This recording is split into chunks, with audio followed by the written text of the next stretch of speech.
رضوان واقع ہوئی. رضوان مانے اللہ تعالیٰ کی رضامندی, اور اس سے بیت رضوان کیوں کہتے ہیں؟ اللہ تعالیٰ قرآن مجید میں ارشاد فرماتا ہے لَقَدْ رَضِيَ اللَّهُ عَنِ الْمُؤْمِنِينَ إِذْ يُبَايِعُونَكَ تَحْتَ الشَّجَرَةِ. یقیناً اللہ تبارک و تعالیٰ راضی ہو گیا ان مومنوں سے جنہوں نے درخت کے نیچے بیعت فرمائی. تو اس مناسبت سے اس کو اللہ تعالیٰ نے جب راضی ہونے کا وعدہ فرما دیا کہ اللہ راضی ہو گیا, تو اس کو بیعت رضوان سے یاد کیا جاتا ہے. اس کا پس منظر کیا ہے؟ حضور علیہ الصلوۃ والسلام کو ایک خواب آیا کہ آپ جو ہیں اپنے صحابہ کے ساتھ مکہ مکرمہ میں داخل ہو رہے ہیں, عمرہ کر رہے ہیں, اور پھر حلق اور قصر کروا رہے ہیں. کچھ صحابہ حلق کروا رہے ہیں, کچھ صحابہ عمرہ کرنے کے بعد قصر کر رہے ہیں. یہ اس موقع پر خواب آیا جب حضور علیہ الصلوۃ والسلام نے مکے سے ہجرت فرما لی, مدینے پہنچ گئے. مدینے میں جو ہے 5 سال مکمل ہو گئے.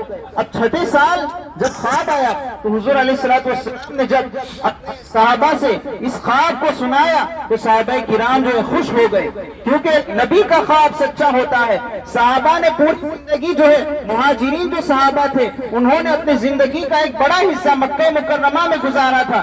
جب کفار نے انہیں ہجرت کرنے پر مجبور کیا تو انہیں مکے کی یاد ستاتی تھی. انہیں اس کعبہ مکرمہ کے ارد گرد چکر لگانا اور صفا مروہ کے ارد گرد جو ہے دوڑنا, ان سب چیزوں کی یاد انہیں ستایا کرتی تھی. اور اتنے سال مکہ مکرمہ سے جب دور رہے اور پھر حضور علیہ الصلوۃ والسلام کو یہ خواب آیا تو تمام صحابہ کرام جو ہے خوش ہو گئے. تو حضور علیہ الصلوۃ والسلام نے جو ہے عمرے کا ارادہ فرمایا. حضور علیہ الصلوۃ والسلام کے ساتھ تقریباً 1400 سے 1500 صحابہ کرام جو ہے عمرہ کا احرام باندھ کر مدینہ منورہ سے مکہ مکرمہ کی طرف جو ہے آ رہے ہیں. جب قریب پہنچے تو مسلمانوں کو خبر دی گئی کہ کفار جو ہے اس چیز کا ارادہ رکھتے ہیں. کفار یہ سوچ رہے ہیں کہ مسلمان جو ہے جنگ کرنے کے لیے آ رہے ہیں, مسلمان جنگ کرنے کے لیے آ رہے ہیں. اور قریب ہی میں بڑے بڑے غزوات گزرے تھے. غزوہ بدر ہو چکا تھا, غزوہ احزاب ہو چکا تھا, غزوہ احد ہو چکا تھا. تو کفار کو یہ محسوس ہوا کہ ہم مسلمانوں کو کیسے مکے میں داخل ہونے دے سکتے ہیں جبکہ ہماری دشمنی ابھی تازی ہے. تو کفار نے یہ سوچا اور پھر اس مقام پر انہیں روک دیا گیا کہ آپ مکے میں داخل نہیں ہو سکتے. حالانکہ احرام کی حالت میں مسلمان آئے تھے اور احرام کی حالت میں جنگ و جدال نہیں کیا جاتا. تو حضور علیہ الصلوۃ والسلام کو اور آپ کے اصحاب کو اس مقام پر روک دیا گیا. حضور علیہ الصلوۃ والسلام نے سب سے پہلے حضرت عمر کو جو ہے اس چیز کا حکم دیا کہ مکہ مکرمہ جاؤ اور ہمارا پیغام پہنچاؤ کہ ہمارا ارادہ جنگ کا نہیں ہے, ہم صرف کعبہ مکرمہ کا طواف کرنے اور عمرہ کرنے کے لیے جا رہے ہیں. حضرت عمر نے حضور کی بات کا میں عرض کی کہ حضور میرا مزاج سخت ہے, میں سختی کے ساتھ اگر ان سے پیش آؤں گا ہو سکتا ہے کہ معاملہ بگڑ جائے. اور پھر حضور علیہ الصلوۃ والسلام نے حضرت عثمان رضی اللہ تعالیٰ عنہ کو حکم دیا.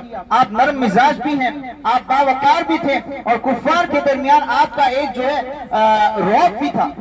تو کفار کے درمیان حضرت عثمان رضی اللہ تعالیٰ عنہ کو خلیفہ سوم کو بھیجا گیا. حضرت عثمان مکے میں پہنچے. یہاں صحابہ کرام باتیں کر رہے ہیں کہ عثمان کا مقدر بھی کیا عجیب ہے, عثمان جا کر طواف کرے گا, عمرہ کرے گا, صفا مروہ کی سعی کرے گا. جب حضور علیہ الصلوۃ والسلام نے صحابہ کرام کی یہ باتیں سنی تو حضور نے ارشاد فرمایا کہ جس کا مفہوم ہے کہ میرا عثمان میرے بغیر کچھ نہیں کرے گا, میرا عثمان میرے بغیر کعبے کا طواف نہیں کرے گا. حضرت عثمان رضی اللہ تعالیٰ مکے میں پہنچے, حضور علیہ الصلوۃ والسلام کا پیغام پہنچایا کہ ہمارا ارادہ جنگ و جدال کا نہیں ہے, ہمارا ارادہ صرف اور صرف عمرے کرنے کا ہے. کفار نے اس بات کو تسلیم نہ کیا. کفار نے کہا کہ تم آ گئے ہو, تم چاہو تو کعبے کا طواف کر سکتے ہو, ہم جو ہے محمد الرسول اللہ کو اس کعبے کا طواف نہیں کرنے دیں گے. حضرت عثمان رضی اللہ تعالیٰ عنہ نے عرض کی, ارشاد فرمایا, حضرت عثمان نے ارشاد فرمایا کہ حضور کے بغیر میں قیامت تک طواف نہیں کروں گا. کعبے میں اتنے سال بعد پہنچ رہے ہیں, دل مشتاق ہے کہ کب کعبے کا طواف کیا جائے, کب صفا مروہ کی سعی کی جائے, لیکن حضور کے بغیر طواف کرنے کے لیے تیار نہیں ہو رہے ہیں. حضرت عثمان لوٹے. حضور نے جس بات کا جو ہے فیصلہ فرما دیا تھا وہی بات ہوئی کہ حضرت عثمان نے طواف نہیں کیا. حضرت عثمان جب لوٹے تو کہا کہ کفار جو ہے جنگ پر بزید ہے، اور حضور علیہ السلام نے جو صلح کا پیغام حضرت عثمان کے ساتھ بھجوایا تھا کہ ہم صلح کرنا چاہتے ہیں، ہم جنگ کرنا نہیں چاہتے، کفار کی طرف سے حضرت عروہ بن مسعود رضی اللہ تعالیٰ عنہ، وہ پہلے تو کفار نہ مانے، داخل ہونے سے منع کیا، پھر صلح پر جب راضی ہوئے تو صلح نامے پر جو ہے ایک معاہدے پر جو ہے دستخط کرنے کے لیے، اور ایک معاہدے پر جو ہے ایک معاہدہ طے کرنے کے لیے انہوں نے عروہ بن مسعود ان کی جانب سے، کفار کی جانب سے انہوں نے بھیجا۔ اس وقت حضرت عروہ بن مسعود ایمان نہیں لائے تھے، وہ بعد میں ایمان لائے۔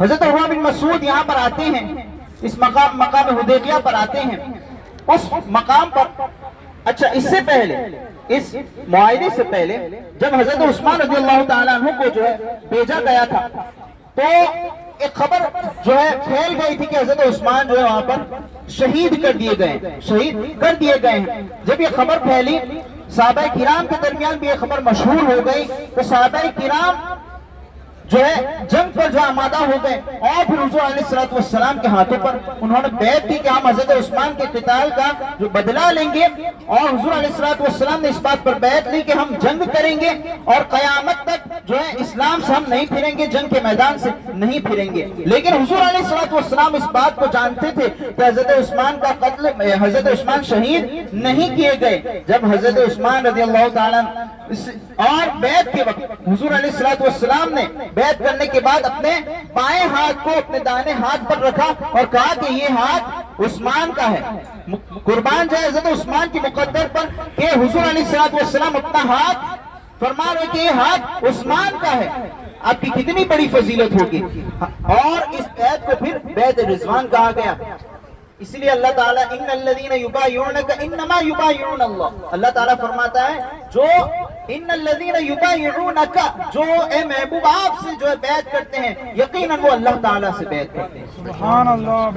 اس پر بات پر بیعت ہوئی، پھر جب معاہدہ ہوا اور معاہدے میں ایسی ایسی شیکیں پیش کی گئی کہ مسلمان جو ہے ان کا دل ٹوٹ گیا، صحابہ کرام کا دل ٹوٹ گیا، ایسی ایسی شکوں پر معاہدہ ہوا۔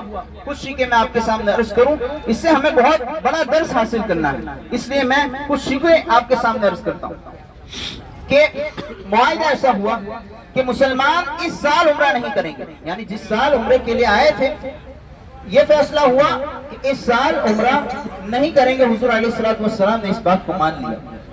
پھر یہ بات پیش کی گئی کہ مسلمان آئندہ سال آئیں گے بغیر ہتھیار کے، صرف ایک تلوار ہوگی ان کے ساتھ، وہ بھی نیاب میں ہوگی، اور صرف 3 دن مکے میں رک کر پھر واپس چلے جائیں گے، اور 10 سال تک کوئی جنگ نہیں ہوگی۔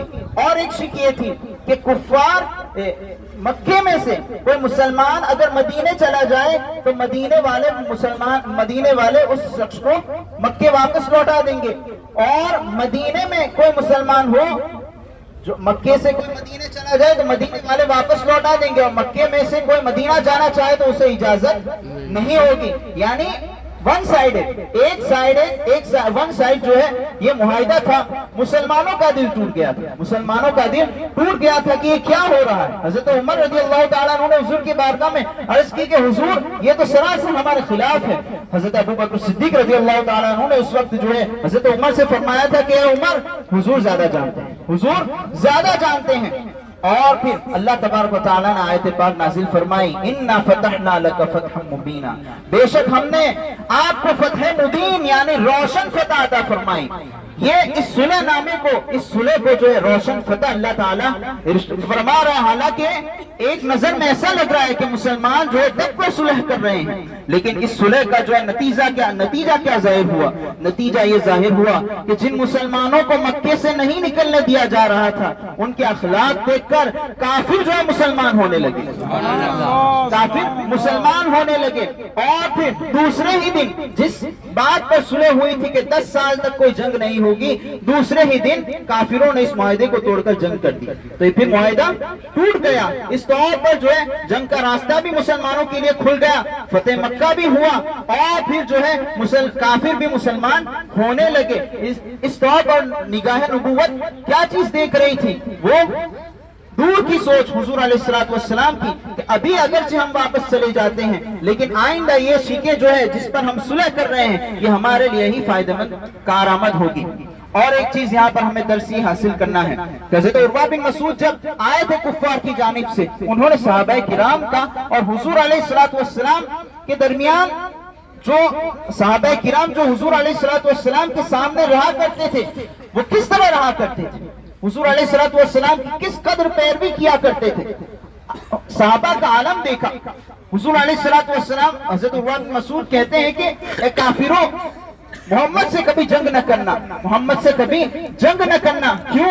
کیونکہ میں فارس گیا ہوں، میں نجاشی کے پاس گیا ہوں، میں جو ہے بڑے بڑے بادشاہوں کے پاس ان کی بادشاہی میں گیا ہوں، لیکن جتنی پیروی محمد کہ غلام محمد کی کرتے ہیں اتنی پیروی کوئی کسی کی نہیں کرتا۔ انہوں نے کیا عالم دیکھا؟ انہوں نے دیکھا کہ جب حضور علیہ السلام کسی بات کا حکم فرماتے ہیں تو تمام صحابہ دوڑ پڑتے ہیں، تمام صحابہ آپ کی پیروی کرنے کے لیے، آپ کے حکم پر عمل کرنے کے لیے دوڑ پڑتے ہیں۔ جب حضور علیہ السلام کسی جگہ اپنا لعاب دہن پھینک رہے ہوتے ہیں تو صحابہ کرام دوڑ پڑتے ہیں کہ کہیں زمین پر نہ گر جائے، ہمارے ہاتھوں میں آ جائے، پھر ہاتھوں میں لے کر اپنے چہروں پر مل لیا کرتے ہیں۔ جب حضور کلی فرماتے ہیں تو تمام چیزیں اپنے ہاتھوں پر لے کر چہروں پر مل لیا کرتے ہیں۔ کیا صحابہ کرام نے حضور سے پوچھا تھا کہ کیا حضور ہم ایسا کریں؟ نہیں، بلکہ ان کے عشق نے گوارا نہ کیا کہ حضور علیہ السلام کے تبرکات زمین پر گرے۔ یہ ان کا عشق تھا، عشق کبھی دلیل نہیں مانگتا۔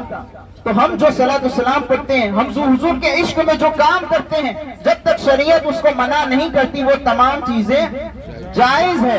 حتیٰ کہ ایک صحابی کا واقعہ میں مختصر عرض کر دوں۔ حضرت عبداللہ بن زبیر رضی اللہ تعالیٰ حضور علیہ السلام کا خون کہیں نکلا تو حضور نے اس پیالے کو حضرت عبداللہ بن زبیر کو کہا کہ اس کو لے جا کر دفن کر دو، لے جا کر دفن کر دو۔ حضرت عبداللہ بن زبیر نے سوچا کہ اس کو میں زمین کے ساتھ کیسے مس کروں۔